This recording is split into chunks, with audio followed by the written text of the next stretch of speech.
selaku pondok pesantren Nasyul Ulum, yakni Kiai Haji Muhammad Idris Hamid MKI, dan yang saya hormati juga Kepala Sekolah Nasyul Ulum, yakni Haji Saifullah SPD, dan yang saya hormati juga jajaran para guru MTS Nasyul Ulum, dan tak lupa pula adik-adik yang kakak cerita saya.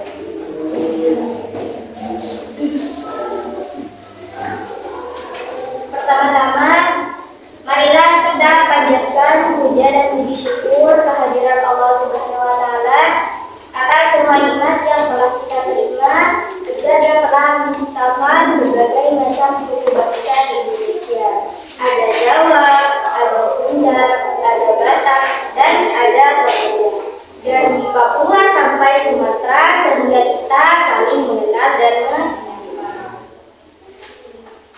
Kedua kalinya, salawat serta salam semoga tetap tercurahkan kepada Rasul Mulia Muhammad Al-Mustafa, pemimpin yang terpercaya, pemberi syafaat hingga tiada duanya, hingga kita selamat dari api neraka. Mudah-mudahan kita semua menjadi ahli surga. Amin.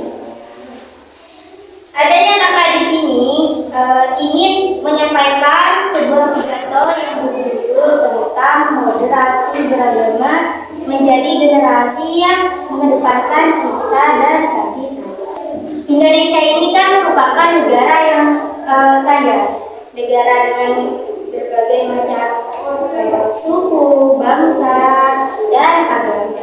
Nah, keberagaman ini menjadikan Indonesia itu menjadi negara yang unik dan menarik.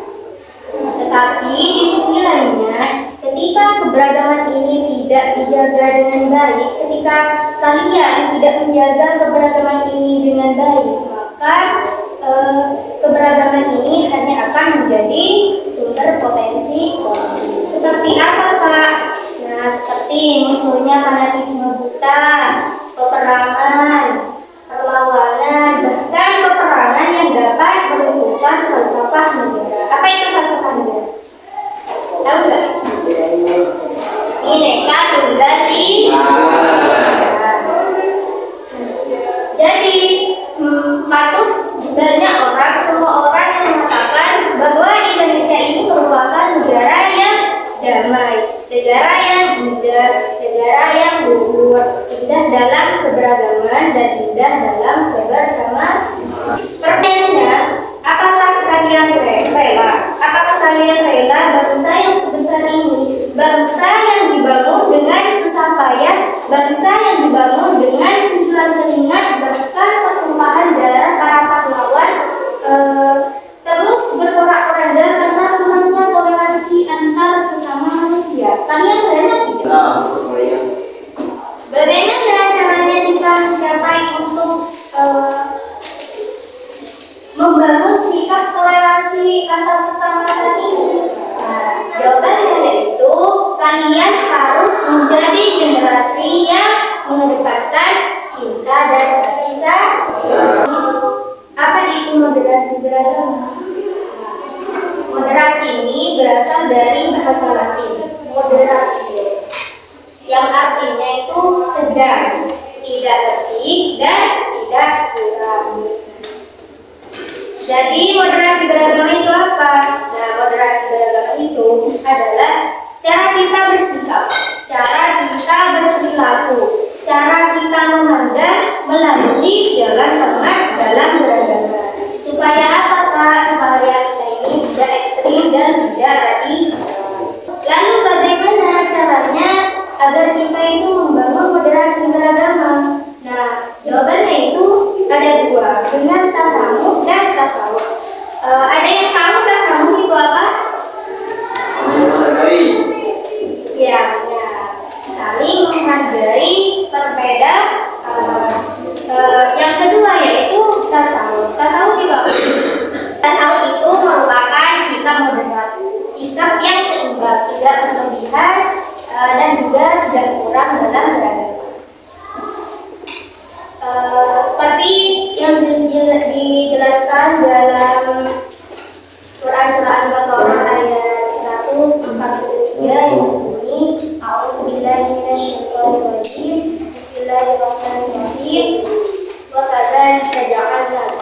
ummatan wasatan takunu syuhada'a 'alan nasi wa yakuna rasulu 'alaikum syahida. Yang artinya, demikianlah pula kami telah menjadikan kamu umat Islam, umat pertengahan, agar kamu menjadi saksi atas perbuatan manusia, dan agar Rasul atau Nabi Muhammad menjadi saksi atas perbuatan manusia. Ayat ini menyatakan bahwa umat Islam itu merupakan umat pertengahan yang diharapkan menjadi saksi atas perbuatan manusia. Nah, maksudnya apa? Nah, maksudnya di sini menunjukkan bahwa umat Islam itu harus menampilkan sikap yang seimbang, sikap yang tidak berlebihan dalam beragama. Mari kita mulai dengan keuntungan moderasi beragama. Kalian tahu nggak apa aja keuntungan dari moderasi beragama? Ada yang tahu? Ceweknya ada yang tahu nggak? Nah, jadi keuntungan moderasi beragama yang pertama yaitu membangun, memperkuat hubungan antar sesama, memperkuat persatuan di antara kita. Nah, di Indonesia ini kita kan hidup dalam masyarakat yang berbeda-beda ya, dari segi agama, dari segi budaya, dan dengan menempatkan sikap moderat, kita itu harus belajar menghargai dan menghormati perbedaan. Yang kedua, moderasi beragama itu dapat memperkuat hubungan antar komunitas.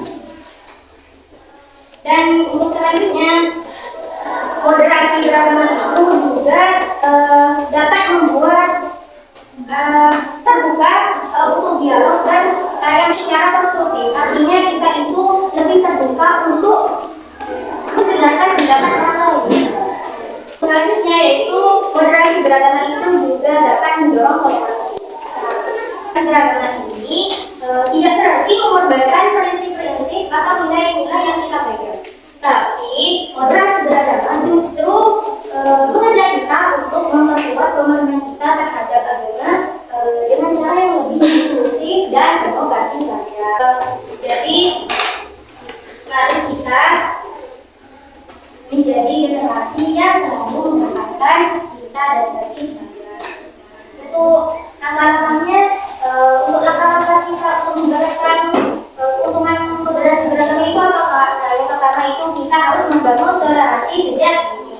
Nah, kalian harus saling menghargai dan menghormati perbedaan sejak sekarang ya. Tidak boleh saling membuli, tidak boleh saling mengejek ya. Yang kedua, kita itu harus mengedukasi diri sendiri dan orang lain tentang moderasi beragama. Nah, mengedukasi itu merupakan proses perubahan dalam mengembangkan diri untuk masa depan. Nah, kalian bisa ikut seminar-seminar atau acara-acara itu, terus bisa berdiskusi langsung dengan teman-teman dan guru-guru kalian. Yang selanjutnya yaitu berpartisipasi dalam kegiatan sosial. Yang nomor 4, menggunakan media sosial dengan bijak. Nah, kalian dalam menggunakan media sosial dengan bijak, kalian harus membuat konten-konten yang berbau-bau positif. Dan kalian harus hindari informasi ataupun postingan yang dapat menimbulkan atau menyebabkan konflik ya. Nah, jadi sebagai generasi untuk masa yang akan datang, kalian itu harus bisa merangkul kedua sisi dalam perhubungan dan tantangan yang harus kalian hadapi.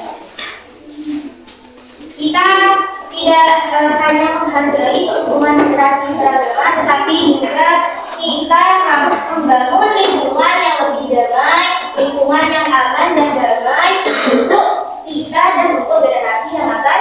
Nah, cukup sekian dari kakak, kurang lebihnya mohon maaf dan terima kasih telah menyediakan